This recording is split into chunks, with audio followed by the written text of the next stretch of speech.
Hey guys, so today I am going to be talking all about astrology because we love a good astrology read. What I'm going to be doing in this video is I'm going to be putting in my information, getting my chart, getting my signs, and I'm going to be going through them and kind of just like digressing. Is that a word? I don't know. Kind of just like talking about my astrology chart. I'm like 100% into astrology. Like, I just find it really cool and really fascinating. So if you're not into astrology, this is not the video for you. So you can go ahead and click out. But we're gonna do some deep dives and we're gonna, you know, center ourselves. I hope you guys enjoyed this video. Make sure you like, comment, and subscribe, and let's get on with the video. First, the app that I use is called Horos.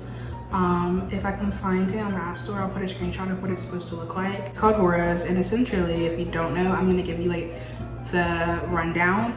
So like they'll ask you like your name, and it's really based off of your birth date and the time that you were born, and that's how essentially they get your chart. And so it's like the basics is your sun is your sign. So like if you're born whatever month you're born and whatever day, the 12 signs. But for example, my birthday is in September and I am a Libra. So yeah, it does based off of your birthday, and the time is more so to get deeper into your chart. Like it's gonna dictate like your moon, your rising, all of it. So we're just gonna get into it. So it's a very simple app to use too. Like, it's not that hard. All you have to know is your birth date and the time that you were born, and it'll pull up all your information. I'm gonna start first, and my sun, like I said, is Libra, and like you can click on it and it'll tell you what that means. So I'm gonna read what that means for me. Okay. So it says the sun represents the core essence of who you are. It reflects your vitality, spirit, and life path, guiding your overall direction and purpose in life.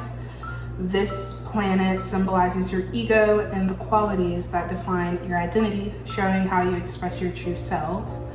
It is central to your being, influencing your creativity and the way you shine in the world. So that is your sun. It's kind of like the overall essence of you. And so me, it's Libra, which I feel like all Libras are pretty different. Like I feel like I always say this, I feel like every other sign is clear. Like it's clear based off like how they look or how they act, that hey, that's a Pisces or that's a Virgo. But I feel like with Libras it's not, it's like you can tell, but like I just feel like I see like so many different ways that Libras like present themselves.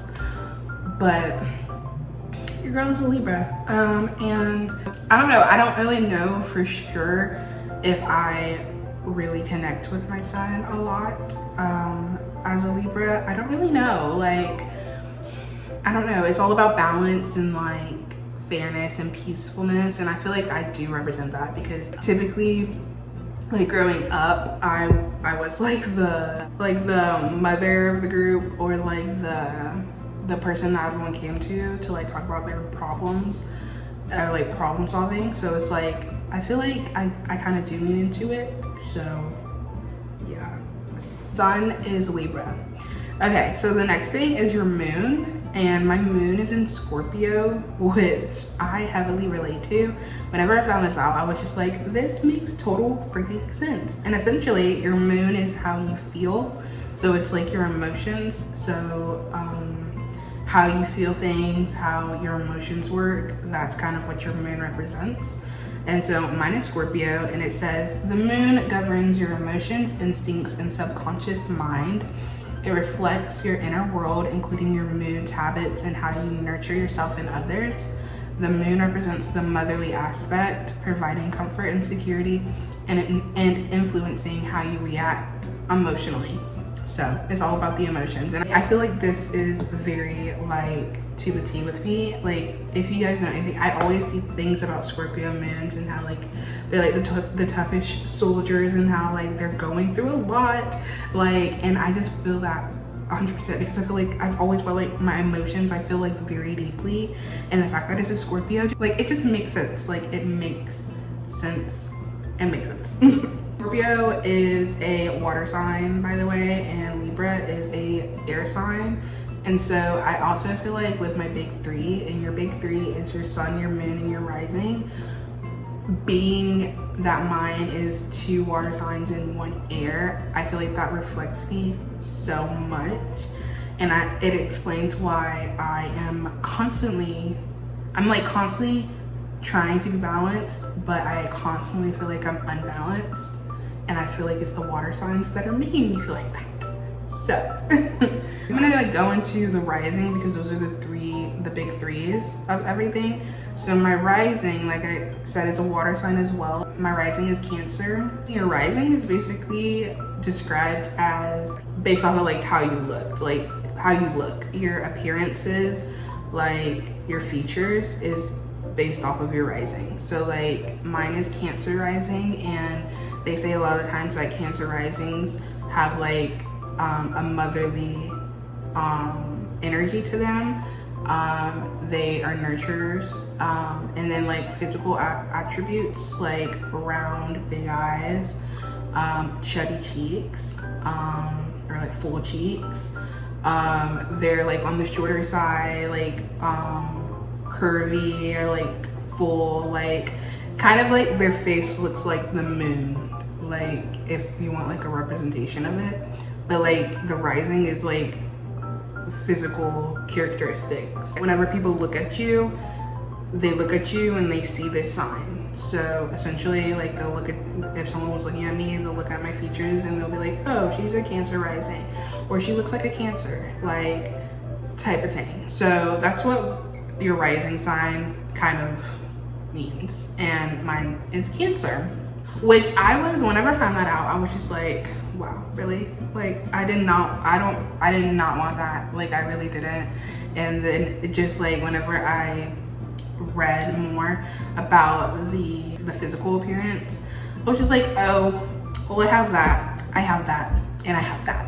So it's just like there's not really anything I can do about it. But yeah, those 3 things are considered your big 3. So my big 3 is my Libra sun, my Scorpio moon, and my Cancer rising. And then the middle things. So we have Mercury, Venus, Mars, Jupiter, Saturn, Uranus, Neptune, and Pluto. And this is where we kind of like dig into some more specific things about self.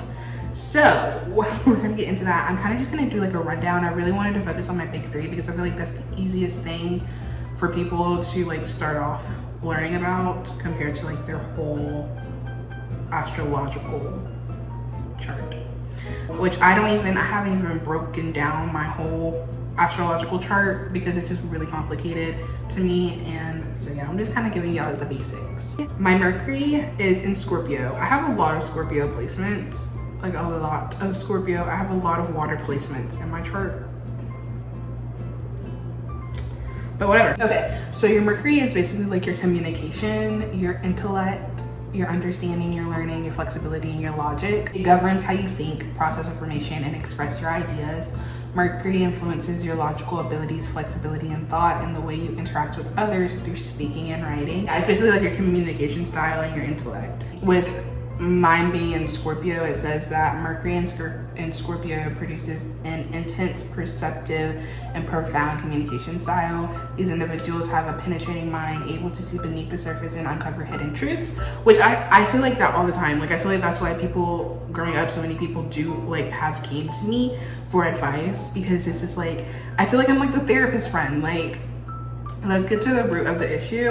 And it's like I kind of feel like I know the root of the issue, but let's get you to understand what the root of this issue is.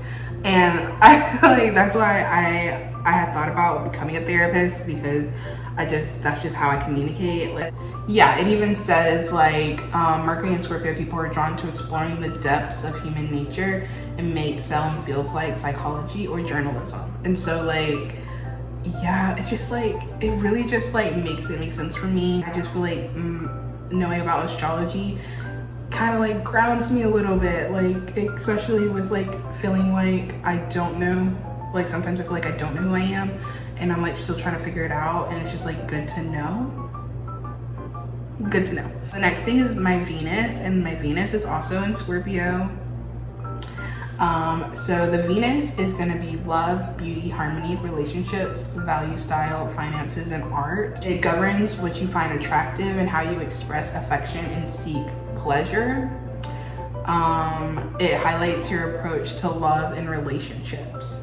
So it shows what you value in a partner, your romantic style, and how you seek balance and beauty in your life. And with mine being in Scorpio, it says it brings intensity and depth to love and relationships. These individuals approach romance with passion and a desire for emotional and physical intimacy. They're not interested in superficial connections, preferring deep transformative bonds. And I feel that heavily. And then it's also Venus and Scorpio people can be possessive and jealous, but also fiercely loyal. And yeah, it's just basically how you love and like how you express your love, how you go about your relationships. And I feel this heavily with it being a water sign. I feel like I'm very intense with like the people I love. I feel like I'm very like intense. Like I guess intense is just the word. I'm very intense. I'm very like feelings, like I don't know, I'm just an intense being, if you could not tell. My Mars is in Virgo, which I don't know anything about Virgo placements. Energy, action, desire, courage, passion, aggression, and conflict. It symbolizes energy, action, and desire. It reflects your drive, courage, and how you assert yourself to achieve your goals. Mars governs your passions, competitive spirit, and how you handle conflict and aggression. So with mine being in Virgo, it says that Mars and Virgo individuals approach tasks with precision, efficiency, and a keen eye for detail, which that is so true because I have to plan out everything. Like I have to, like if there's a goal or if there's a plan being made, we're not just gonna say, this is the plan. I'm gonna bring out my paper, bring out my pens, and we're gonna detail it until the end. And that's just how I've always operated. Like I'm a planner. It's like no matter how much I try not to be, I am a planner, 100%. These people are highly analytical, preferring to plan before taking action. Their strength lies in the ability to identify and solve problems with remarkable efficiency. Yeah, that's just me. I'm a planner. Like that's just how it has. Next is going to be Jupiter, and my Jupiter is in Gemini. Jupiter is growth, expansion, prosperity, optimism, abundance, and philosophy. So your Jupiter represents, okay, I just said that. It influences your optimism, wisdom, and your outlook on life. Essentially, it governs your pursuit of knowledge, higher learning, and your ability to attract good fortune and opportunities. So for mine to be in Gemini, it says that it sparks in curiosity and a love for learning. This placement amplifies mental agility, fostering a quick wit and a gift for communication. They often excel in fields that involve writing, speaking, and sharing information. Hence what I'm doing now. They have a natural ability to connect diverse ideas and thrive in environments that offer variety and intellectual stimulation, which I feel like that all the time. I feel like I'm always learning something, and I always like am wanting to talk about it, but I just don't unless like you're like one of my close people. But yeah, it teaches the value of open-mindedness and the joy of continuous learning, inspiring a lifelong quest for knowledge and understanding. And I feel like that. I feel like I'm an open book. I feel like I am not a black and white thinker. I feel like I like to be open-minded with like a lot of things. Like that's just who I am, apparently. Next is Saturn, and my Saturn is also in Gemini. And this is discipline, responsibility, structure, limits, karmic lessons, and maturity. So it says that it reflects your sense of duty, maturity, and how you handle limitations and life lessons. It governs your ability to set boundaries, work hard, and achieve long-term goals. As Saturn in Gemini, it brings structure to the realm of communication and learning. These individuals face challenges in organizing their thoughts and expressing themselves clearly, which 100%. They learn to discipline their curious mind, focusing on depth. While they may initially struggle with scattered thinking or self-doubt in their ideas, they eventually develop powerful analytic and communication skills. So, you know, I'm only 23, so maybe this is like in the future. But yeah, I really do have problems organizing my thoughts though. It's like so crazy. I feel like I have so many thoughts that it's like hard to, like, if I'm being so for real. So now we're down to the last 3 that I'm gonna be talking about in this video. Uranus. My Uranus is in Aquarius, and this is innovation, rebellion, freedom, unexpected changes, technology, and awakening. It influences your desire for change, individuality, and progressive thinking. Uranus governs unexpected events, breakthroughs, and your ability to think outside the box and embrace new ideas. And so for it to be in Aquarius, it amplifies the planet's natural innovation and revolutionary tendencies. These individuals are true visionaries, constantly pushing the boundaries of what's possible in society and technology. They have a strong desire for individual freedom while also being deeply committed to collective progress. Yes, their approach to friendship and group dynamics can be unconventional, often attracting a diverse circle of acquaintances. I feel like I'm very in tune with the water in my chart, but I'm not very in tune with the air in my chart. And that's very apparent with my placements and what they represent. Just putting that out there. Next one is Neptune, and my Neptune is also in Aquarius. This is dreams, intuition, illusion, spirituality, confusion, inspiration. And mine being in Aquarius, those with this placement often seek spiritual connection through group experiences and humanitarian causes. They have a natural ability to perceive future spiritual trends and may be drawn to new age philosophies. I feel that because I feel like a lot of the time, like, I can go with like the traditional route, but it's like at the same time I could go with a non-traditional route. Like, I'm just like, whatever works, and if it doesn't work anymore, it doesn't work anymore. And so that could be like non-conventional to some, but it's just like, to me, I feel like sometimes I feel out of tune with non-conventional, but sometimes I feel in tune with it. And so I just think it's just really me stepping into it and being more comfortable with it. And then the last one is my Pluto, and my Pluto is in Sagittarius. And this is transformation, power, death, rebirth, evolution, compulsion. And mine being in Sagittarius, it says these individuals experience profound shifts to their worldview and may become passionate about spreading their ideas. They possess a deep desire for truth and can be influential in shaping philosophical or religious movements. It involves learning to balance their beliefs with openness to other perspectives and to use their persuasive abilities responsibly. So I feel like this is really just saying, like, I just feel like I'm meant to be open-minded about things and just hear everything. Like, I'm not really the type of person to be stuck on one thing or like one way of life. Like, I like to see everyone's way of life and just go from there. And I feel like that is just me to a T. Like, I feel like my whole chart is just me to a T. But yeah, that's kind of my chart. Like I said, I just kind of wanted to go through it, kind of tell you guys what what the placements meant and what mine were, and kind of just like talk about it. And yeah, that's kind of just the video. That's kind of what I wanted to do today. I hope you guys enjoyed this chat and talk, whatever it is, about astrology, and let me know if you guys enjoy astrology as well, and if you want more videos on astrology, because I would love to do any video content idea that I'm interested in. With that being said, I will see you guys in the next video.